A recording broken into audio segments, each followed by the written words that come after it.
Kan po, no? Dati, no, listen lang, obey and follow. Ngayon, must be focus. Amen. Okay, kung natatandaan niyo po, no, pakita po natin ito, mga kapatid. Yan. Yan po. Dalawang kamay. Isang kamay na nasa itaas. Yan po, no? At isang kamay na nasa ibaba. Pinipilit ng Diyos na abutin ng tao. Tingnan niyo, pagmasdan niyo po, ha. Doon po sa ating, sa pinipicture natin, ha. Medyo yung kamay parang kime. Nakagana, no? Pero tingnan niyo po ang kamay ng Diyos.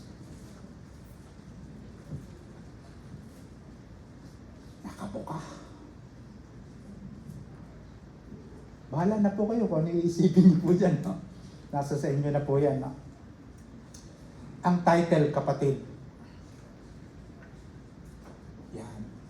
Kaligtasan, bunga ng tapat na pananampalataya. Natatandaan niyo po, 1 taon mahigit ang lumipas ng akin pong ipahayag ang unang aklat ni Pedro. At ito po ay sa unang aklat ni Pedro po, no, kung titignan niyo po ang ating mga Biblia, meron po siyang 5 kabanata. 1 Peter chapter 1, 2, 3, 4, 5. Nasa panahon pong yun ay hindi pa po nabubuo ang chapter 5. Mga kapatid, salamat po, ha. Salamat po sa walang sawa, walang pumpay na pananalangin niyo po sa amin, Pastor Dante. At lagi kayong nagpapaalala sa amin. Sa tuwing kayo'y mananalangin, naaalala po namin sa inyong mga panalangin. Narinig namin, nabigyan mo po kami ng lakas, karunungan, na makapagpahayag kami ng salita ng Diyos. Amen po ba doon sa mga nananalangin sa amin? Yan ang katotohanan po yan. At even si Apostol Pablo po, no, sa chapter 6 ng Efeso, no, makita po niya, pinagbili ni Apostol Pablo sa mga mananampalataya na lagi silang ipanalangin. Bigyan ng lakas at karunungan ng Diyos. Maging tayo po, no, huwag natin paghinayangan, mga kapatid, na ang inyong katabi sa likod, sa harap, na lagi siyang ipanalangin. Amen.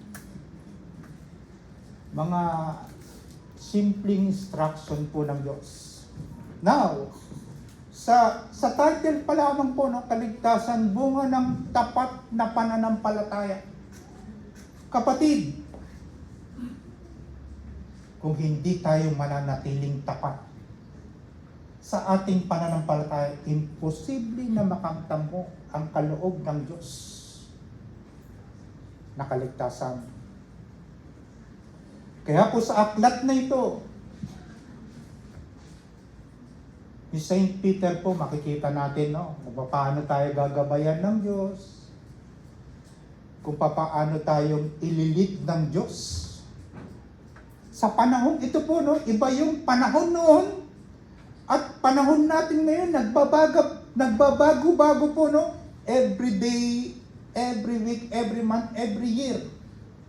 Nagbabago po ang takbo ng panahon. Nagbabago ang lugar, nagbabago-bago ang mga kultura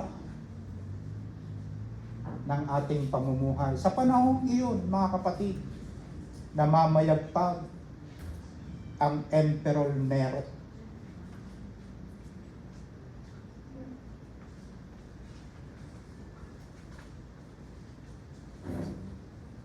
Mga kapatid, nung panahong iyon, no? Wala tayo doon, pero pinipilit ng ating kaisipan na saliksikin ang salita ng Diyos. Sa pamamagitan ng kanyang mga salita. Umpisahan natin, kapatid, samahan niyo po ako, no, sa pagbubuklat ng inyong mga Biblia, English man yan o Tagalog, no? Kung saan man kayo makakaalwan, maintindihan nyo. Malaya po tayo, no? Ang sabi po sa mga talatang ito, pagmasdan nyo po yung lugar, ha? Kung ito po hindi nawawaglit sa inyo.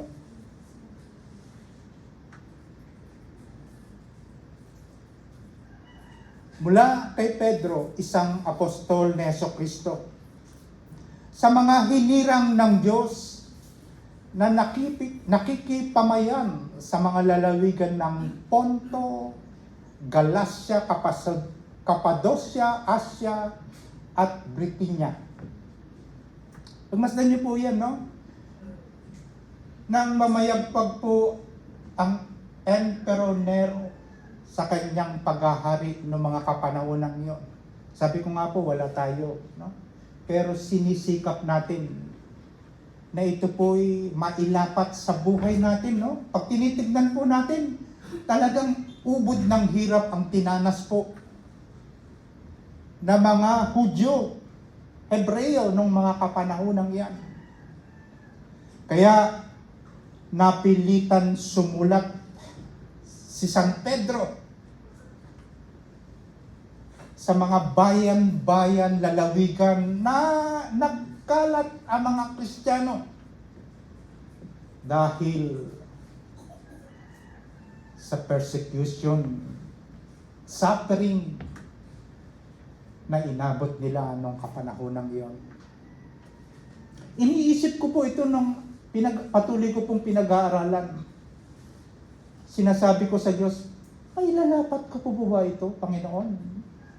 Ang salita mo sa panahon namin ngayon. Ang inilagay po sa akin ng Diyos, patuloy kang mag-aral. Yan po yung nilalagay ng Diyos sa atin. Patuloy mong pag-aralan at balansehin ang lahat ng sitwasyon. Sa panahon natin po, malaya tayo eh. Peaceful na peaceful nga po sa totoo lang. Ang maaaring dumanas lang ng mga suffering at persecution po. Yung mga tao, mga mananampalataya na tunay na humahayo. At makikita niyo po yan kung gaano ang hirap na kanilang kinakaharap. Kaya po napilitan si Apostol Pablo na gumawa ng liham at ilahad ito sa mga bayan na kung saan napuntahan ng napakaraming Hudyo po na sumusunod po kay Kristo. Ponto, Galacia, Cappadocia, Asia at Bithynia.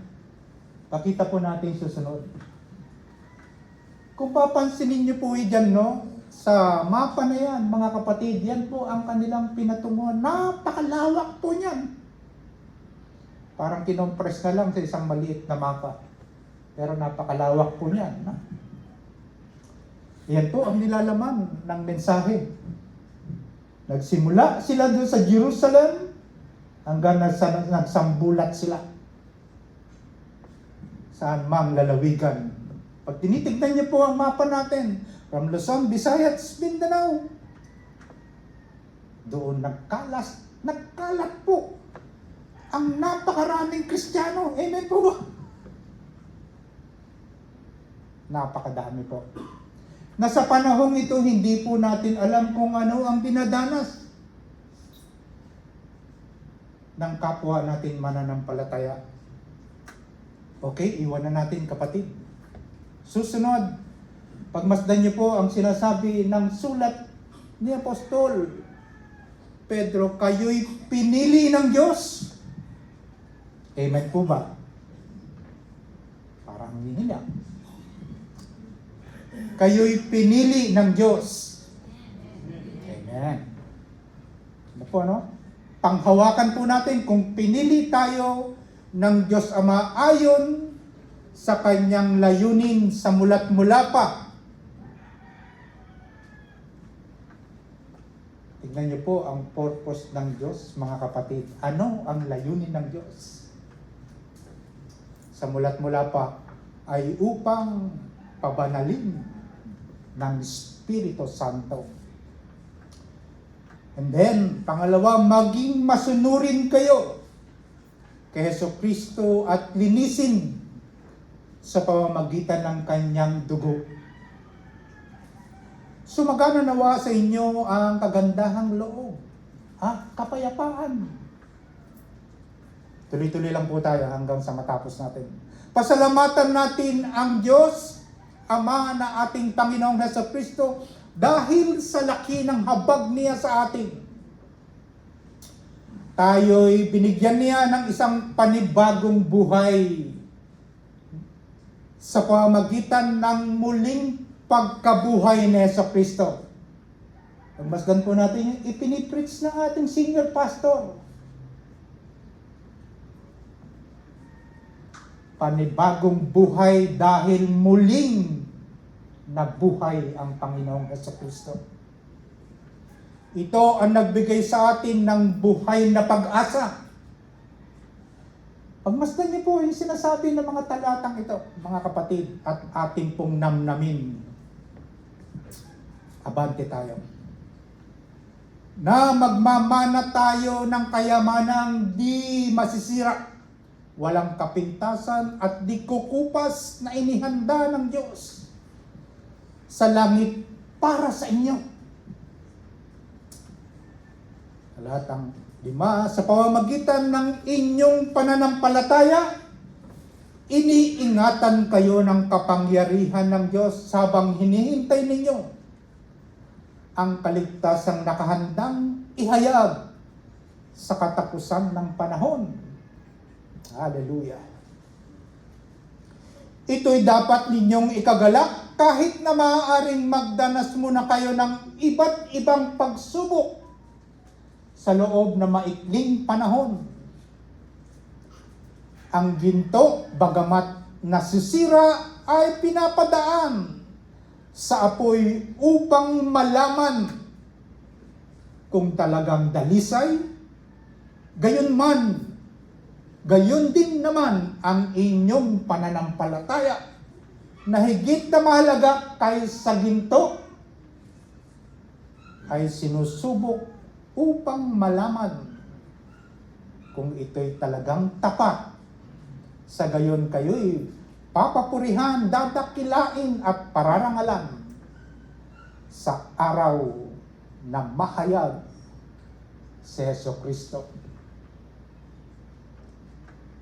Hindi ninyo siya nakita?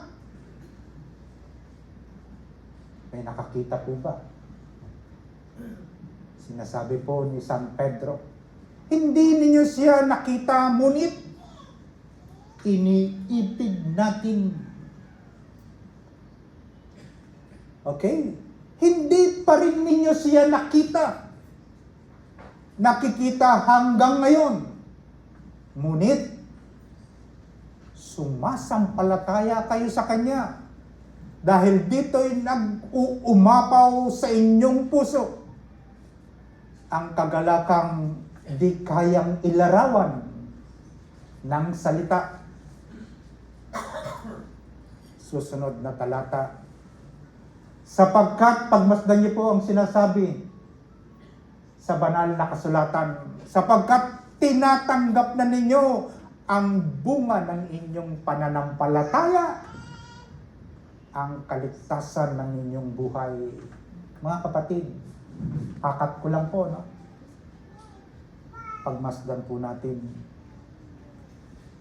sa oras nito. Nakamtan nyo na po ang kaligtasang nakalaan sa inyo.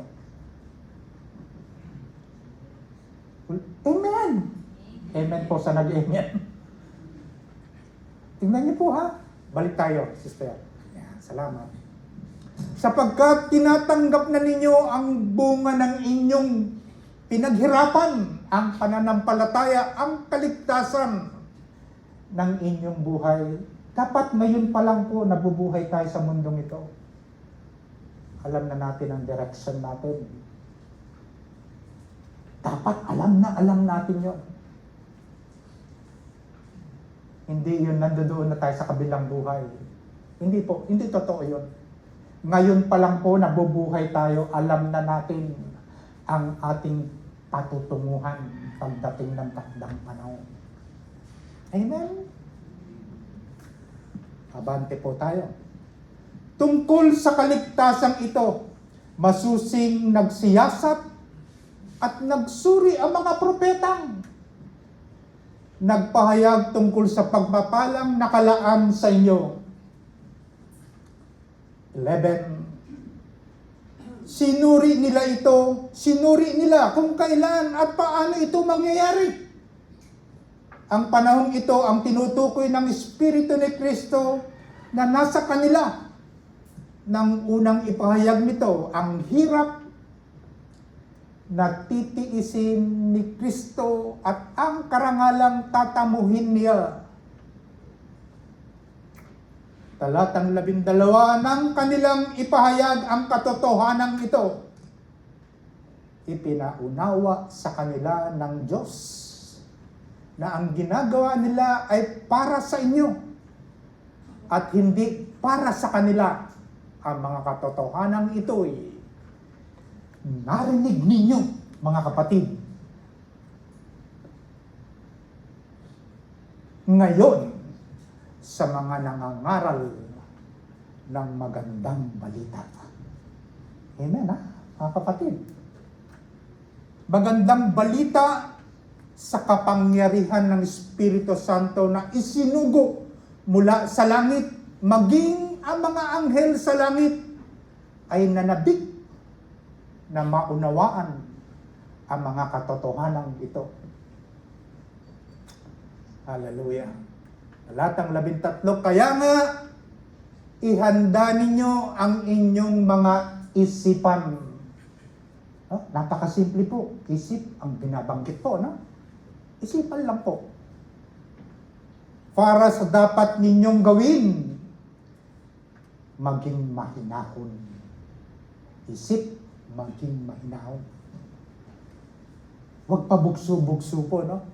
Hayaan natin ang leading ng Diyos sa buhay natin. Mahinahon kayo sa lubos. Mahinahon kayo at lubos na umasa sa pagpapalang tatamuhin ninyo kapag nahayag na sa Hesukristo. Talatang 14. Bilang masunuring mga anak, huwag kayong umayon sa masasamang pagnanasa tulad ng ginagawa ninyo noong kayo'y wala pang tunay na pagkaunawa. Dahil sentro po, titignan niyo po yung sentro ng preaching ni Apostol Pedro po. Dahil ang Diyos na pumili sa inyo ay banal. Amen po ba? Anong layunin ng Diyos, mga kapatid? Dapat din kayong magpakabanal sa lahat ng inyong ginagawa.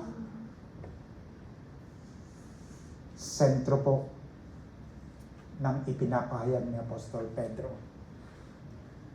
Sapagkat nasusulat, scripture po propesya, bago naganap sa buhay natin. Sapagkat nasusulat, magpakabanal kayo, sapagkat ako'y banal.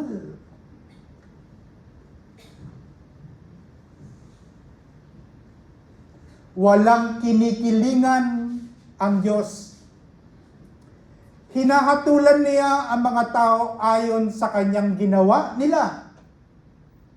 Tingnan niyo po, no? Tingnan niyo po yung bansang Israel po, wala po yan sa kaisipan nila, yung kaligtasan na po sa kanilang ginagawa. Kaya may batas po, Naalala niyo po yun, May commandment ang Diyos na inilatag si Moises sa bayang Israel. Walang kinikilingan ng Diyos. Hinahatulan niya ang mga tao ayon sa kanyang mga ginawa. Ginawa nila at dahil tinatawag ninyo siyang Ama. Amen po ba? Tinatawag po ba nating Ama? Ang Amen. Kung tinatawag nating Ama, ang amang nasa langit. Ang instruction po ng Diyos, mamuhay kayong may takot sa Kanya habang kayo'y nasa mundong ito. Ibig sabihin po, habang tayo'y nabubuhay, sinusunod natin ang salita ng Diyos. Hallelujah. Tuloy lang po tayo, no? Alam ninyo kung ano ang ipinantubos sa inyo sa walang kabuluhang pamumuhay na inyong minana sa inyong mga magulang. Tinubos kayo hindi sa pamamagitan ng mga bagay na nasisira tulad ng ginto o pilak, kundi sa pamamagitan ng mahalagang dugo ni Kristo. Tulad ng korderong walang dungis at kapintasan. Itinalaga siya ng Diyos bago pa nilikha ang daigdig at alang-alang sa inyo ay inihayag sa mga huling araw na ito. Dahil kay Kristo, sumasampalataya kayo sa Diyos na sa Kanya'y muling bumuhay at nagparangal. Kaya't ang inyong pananampalataya, mga kapatid, at pag-asa ay nasa ating Diyos na makapangyarihan sa lahat. Tignan niyo po, confirmation po yan, no? Pagkat nagpo-focus tayo sa mga nakaraang pagtuturo ng ating butihing senior pastor, ang pagkabuhay na muli ni Kristo, ang tunay natin pag-asang pinanghahawakan. Kaya matibay nating sinasabi sa ating sarili na ako'y muling binuhay ng Diyos. Amen. Talatang 22, ngayon, nalinis na ninyo ang inyong mga sarili sa pamamagitan ng inyong pagsunod sa katotohanan at naghahari na sa inyo ang tapat na pagmamahal sa mga kapatid. Kaya maalab at taus-puso kayong magmahalan. Sabihin nyo nga po sa inyong katabi, kapatid, mahal kita. Yan po ay instruction ng Diyos, ha? Kapatid, ha? O, tingnan nyo, napaka-sweet nila Pastor Dante, tsaka ni Ate Lily, nagyayakapan lang po. Hindi nyo po napansin, pero ako napansin ko po. Tingnan nyo po, ha? Hindi lang po by word, at pakita natin, no? Padama natin. Ipapadama natin sa ating mga magulang. Kaya po nagbigay ng instruction ng Diyos.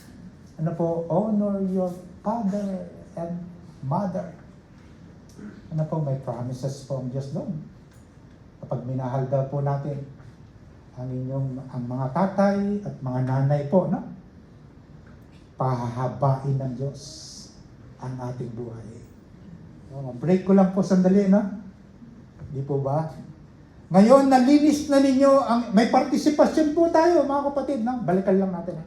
Okay. Ngayon, nalinis na ninyo ang inyong mga sarili sa pamamagitan ng inyong pagsunod sa katotohanan at naghahari na sa inyo ang tapat na pagmamahal. Tapat po, ha? Hindi peke. Tapat na pagmamahal natin.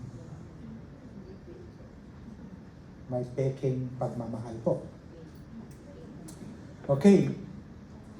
Sa mga kapatid niyo po, ayan, kapatid niyo. Maalab at taus-puso kayong magmahalan.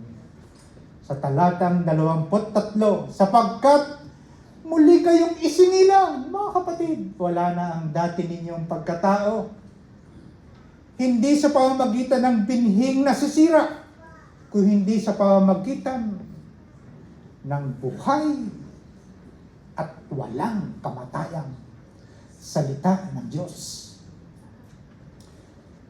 As the scripture says, 24, Pagmasdan niyo po ang salita ng Diyos.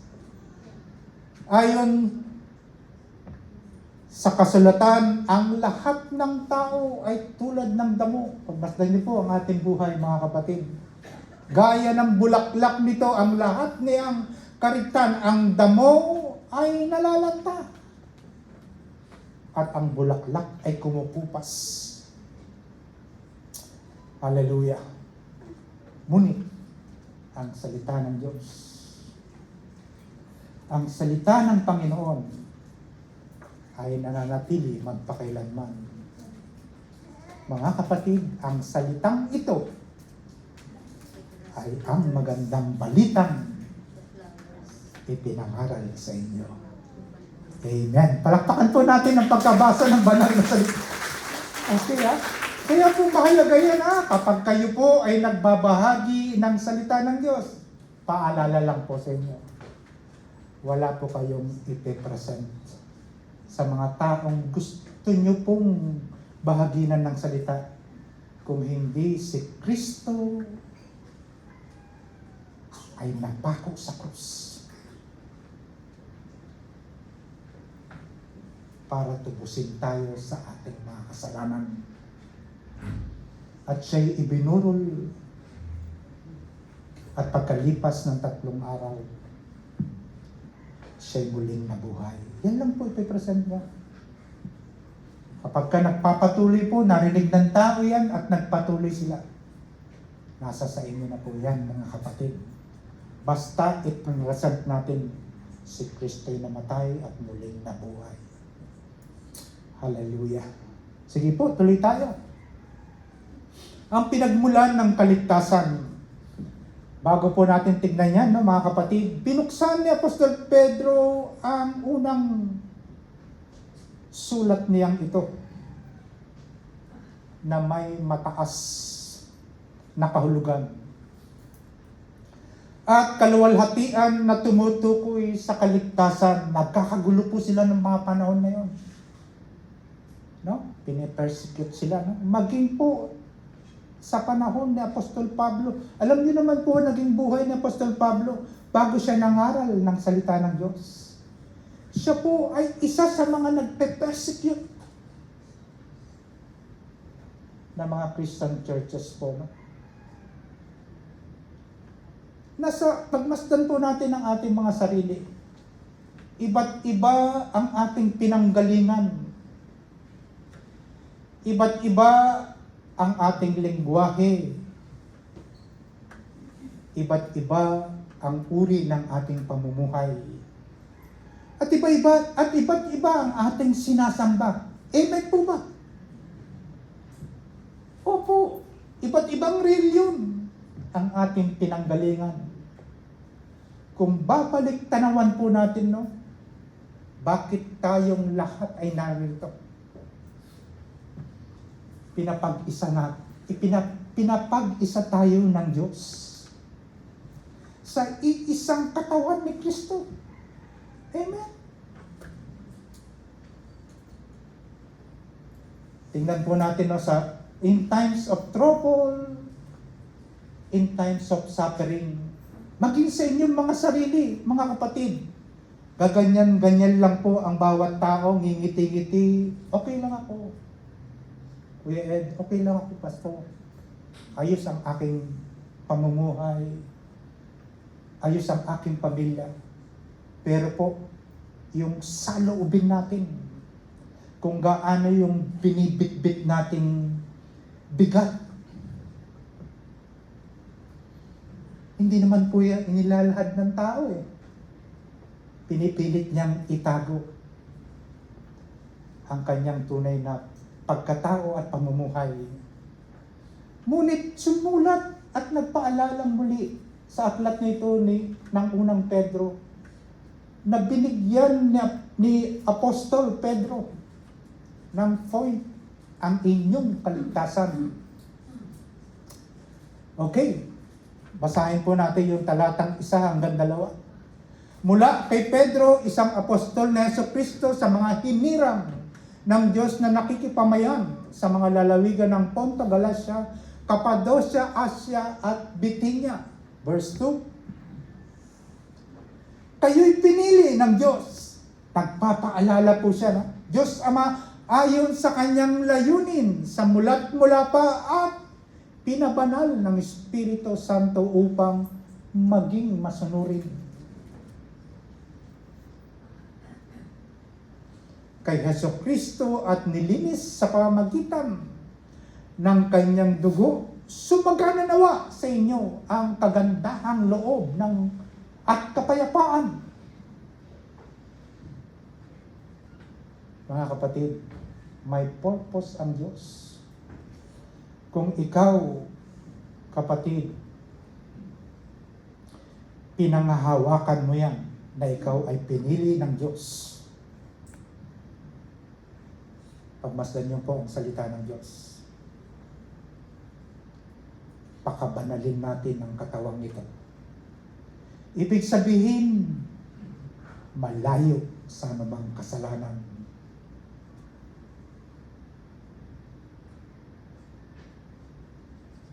Bagkus, ang kumikilos sa atin ay ang banal na Espiritu ng Diyos. At tayo ay ginawa at pinabanal ng Diyos. Hindi tayo nagpakabanal sa sarili natin. Hindi tayo nagpakalinis sa sarili natin. Kung hindi ang salita ng Diyos, mga kapatid. Sa pamamagitan ng Kristo, na siyang may akda ng ating pananampalataya. Next.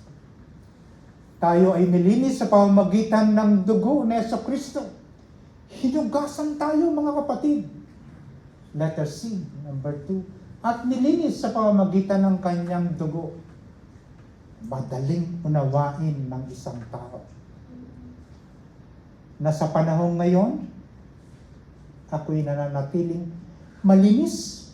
Halimbawa, yan ay sa pamamagitan ng salita ng Diyos. Amen. Ang garantiya ng ating kaligtasan, mga kapatid. Sabi po sa susunod na mga talata, ang katibayan nito. Dapat may pinanghahawakan tayo, no?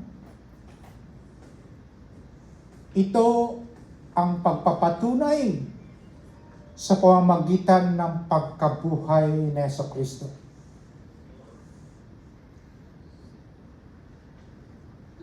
Kaya po sabi ni Apostol Pedro, pasalamatan natin ang Diyos at Ama ng ating Panginoong Jesucristo.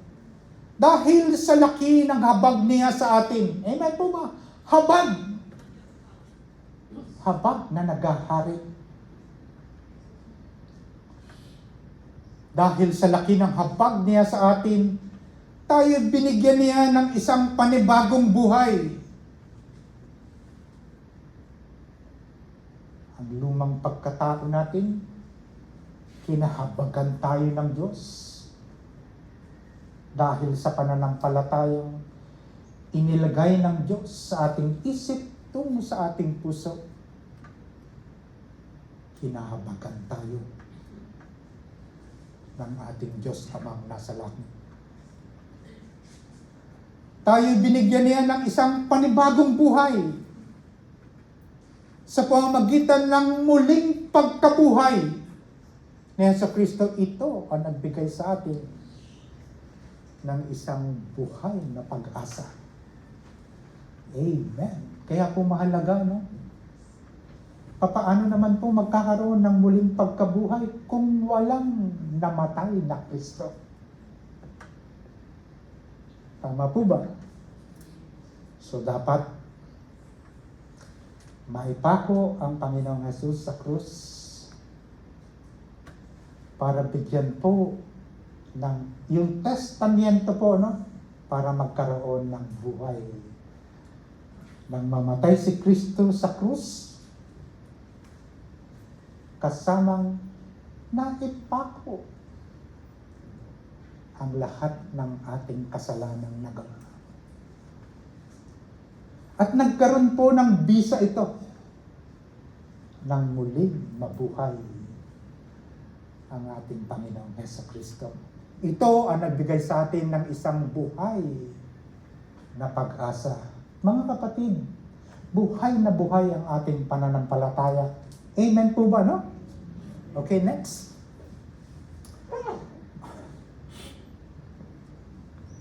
Ang pamanang di kukupas na mula sa langit. Basahin po natin. Na magmamana tayo ng kayamanang di nasisira. Kayamanan po, hindi katulad ito ng mga kayamanan na nasa lupa, kinto, pilak, o anumang ari-arian na nasa inyo. Na ito po'y kinakapitan at nakakasira po ito. Okay, ang namana po natin, ang kapangyarihan ng Diyos na siyang nag-iingat sa atin, mga kapatid, in verse 5. Sa pamamagitan ng inyong pananampalataya. Amen po ba? Iniingatan kayo ng kapangyarihan ng Diyos habang hinihintay ninyo ang kaligtasang nakahayag, kaligtasang nakahanda, ihayag sa katapusan ng panahon. Amen, no? At habang kayo po, no, ulitin ko lang po, habang kayo'y tumatakbo sa inyong pananampalataya, sinisikap ninyong maabot. May partisipasyon po, ano? Ang bawat mananampalataya. Mga kapatid, at habang kayo po ay nagsisikap sa inyong pananampalataya, makikita niyo po ang inyong mga kapwa mananampalataya, no? May nadadapa, may pinanghihinaan ng loob habang kayo'y tumatakbo. Na kung ano nakikita natin sa nangyayari sa inyong paligid, sa inyong mga kapwa mananampalataya na pinanghihinaan ng loob, naghihirap sa kanilang pagtakbo sa pananampalataya, mga kapatid. Akayin natin sila. Huwag nating iiwan. Kaya po mahalaga ang sinasabi po na kayo'y magmahalan. Mga kapatid, agapayan nyo ang bawat isa. At sa totoo lang po sa panahon ito, nangyayari po yan. Walang pagkakaiba po ang pangyayari noon at maging sa kapanahunan natin. Sa pamamagitan ng inyong pananampalataya, asahan niyo po, no, na ang Diyos po hindi kayo iiwan ni pababayaan man. Kaya malakas ang loob natin na sabihin ang Diyos ang tumutulong sa akin. Ano ang magagawa ng tao? Sabi niya po sa Hebreo.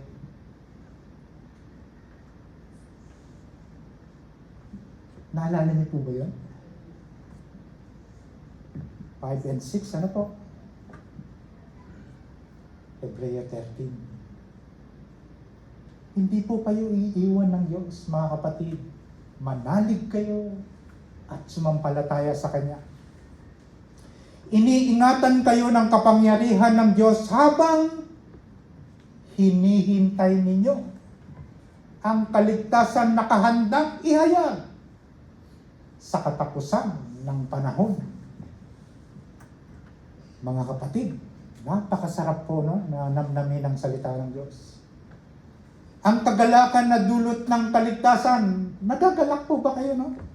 No, tayo lang po, meron yan. Hallelujah, no? Habang tayo po ay naghihikaw sa ating pamumuhay, ang kagalakan po ng kaligtasan ay nasa inyong puso. Nag-uumapaw. Hallelujah.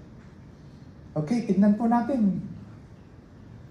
Ang pangako ng Diyos sa gitna ng mga pagsubok, talatang 6. Ito'y dapat ninyong ikagalak kahit na maaaring magdanas muna kayo ng iba't ibang pagsubok sa loob ng maikling panahon. Pagmasdan niyo po, no, padadaanin po tayo ng Diyos sa iba't ibang pagsusuri. iba't ibang pagtutuwid, iba't ibang pagdidisiplina ng Diyos, mga kapatid, para matest tayo ng ating Panginoon. Ito'y dapat ninyong ikagalak kahit na maaaring magdanas muna kayo ng iba't ibang pagsubok sa loob ng maikling panahon. 7. Ang produkto ng pagsubok na may dalawang bunga. Tandaan niyo po, no? Habang tayo dumapit, pinaparaan ng Diyos sa iba't ibang klaseng pagsubok ng ating buhay, mga kapatid. Makikita niyo po dyan sa ating pinag-aralan. May dalawang bunga. Next. Dinadalisay ng Diyos ang iyong pananampalataya. Imasdan niyo po habang tayo dumadaan sa iba't ibang pagsubok ng ating buhay Kristiyano, dinadalisay ng Diyos ang iyong pananampalataya. Kung ito ba'y tunay, tapat, Amen. Verse 7. Gumamit po si Apostol Pedro, no?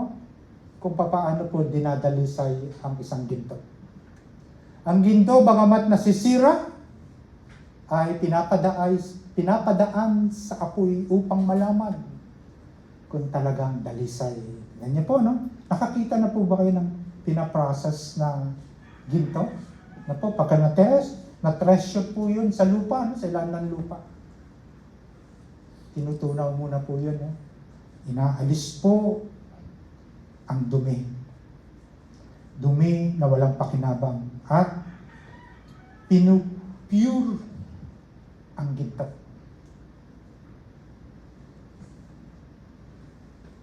Kung ito'y tunay, kung ito'y 24K, 23, 22, 21, o maging 18. Amen po ba? Ano po ang gusto ninyo? 18 o 24K? Hindi ko po narinig eh. Sinasabi ko na, Pastor. Gusto nila talaga yung pure. Amen. Pagmasdan niyo po, ha? Yan po, no? Example lang po yun, no? Dinadalisay. Okay?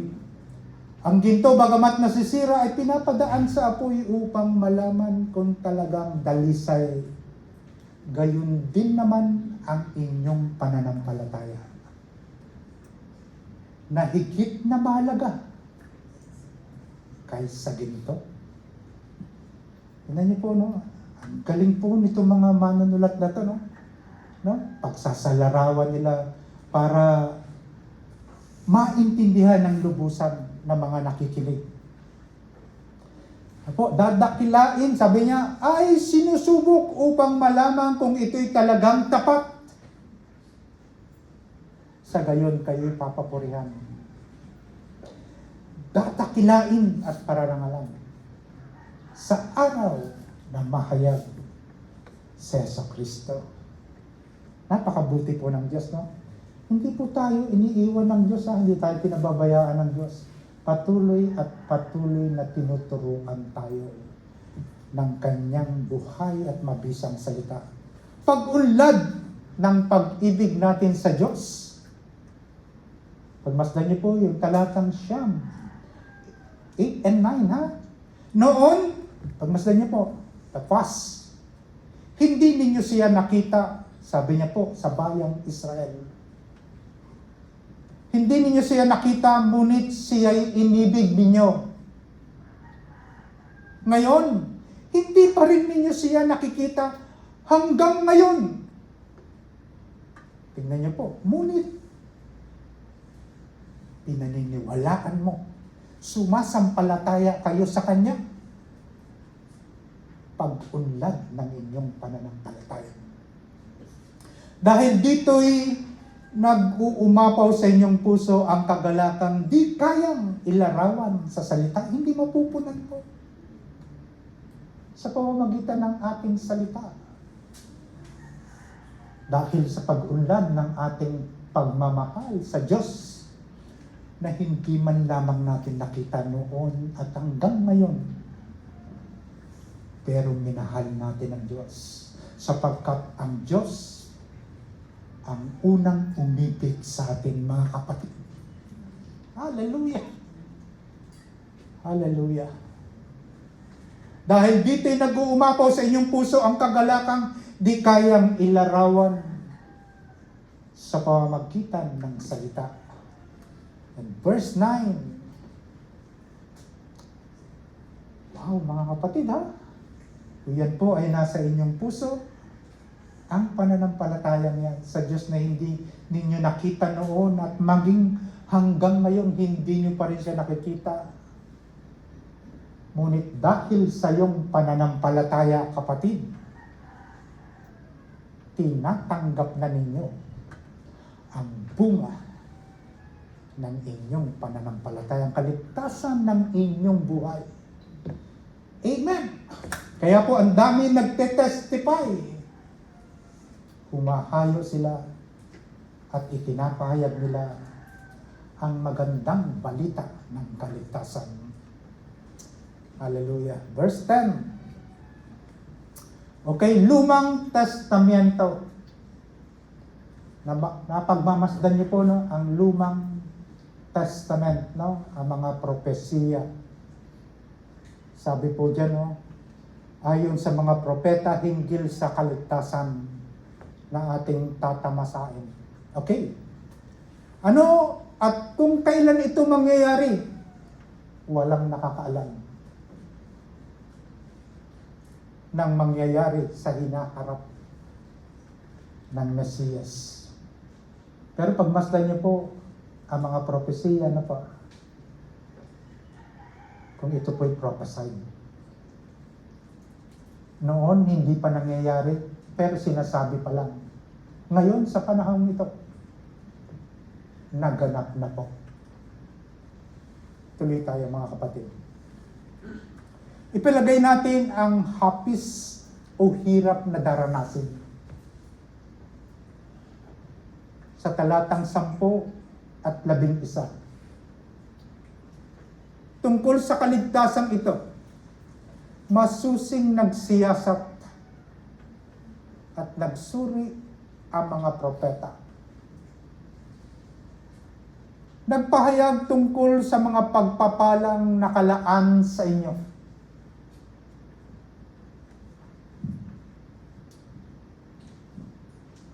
Paano po nila sinuri, mga kapatid?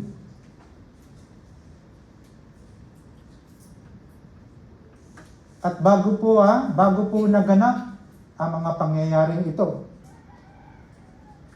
kung pagmamasdan niyo po, ang banal na kasulatan sa aklat po ng Isaiah, nawala po sa inyong screen, samahan niyo po ako, mga kapatid.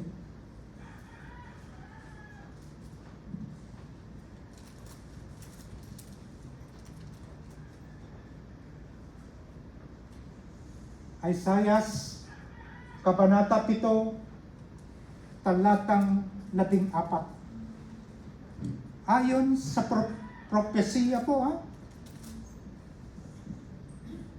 Okay, kung nandoon na po kayo, mga kapatid, samahan niyo po ako. Sabi niya po sa Isaiah chapter 7, verse 14, dahil dito, si Yahweh mismo ang magbibigay sa inyo ng palatandaan. Tignan niyo po, pagmasdan niyo po, propesiya ito. Balikan po natin. Sister, balik pa tayo. Okay, isa pa. Yan. Para masuri po natin, kung ano po ang mga sinasabi ng mga propetang nagpahayag tungkol sa kaligtasan ng tao. Sabi dito po sa Isaiah 7:14, dahil dito si Yahweh, ang amang nasa langit, mismo ang magbibigay sa inyo ng palatandaan. Maglilihi, ano susunod po? Ang isang dalaga at magsisilang ng isang sanggol na lalaki at tatawagin sa pangalang Emmanuel. Mga kapatid, hindi po kasama sa inyong screen po, ano? Sinuri po ito sang-ayon sa mga propeta. Mga kapatid, tuloy po tayo tungkol sa kaligtasan ito, no? Sinuri nila kung kailan at paano itong mangyayari. Sapagkat alam din po ito ni Apostol Pedro dahil sa lehitimong Hudyo na tinawag ng Diyos, pinili ng Diyos. Mga kapatid, parang gusto ko pong ituloy pero hindi na po dapat sapagkat okay na, time na po. Ano po, dito muna po tayo puputulin natin ang bahagya, ano po, at pasensya na po kayo. Kahit na kayo nag-aalab sa inyong pagtitresyon ng salita ng Diyos, magsitayo po muna tayo. Hallelujah. Ano po, puputulin natin at tayong lahat po, no, na inaasahan po natin na ito po yung mangyayari sa pagpapatuloy natin sa darating pong Friday, no? Samahan niyo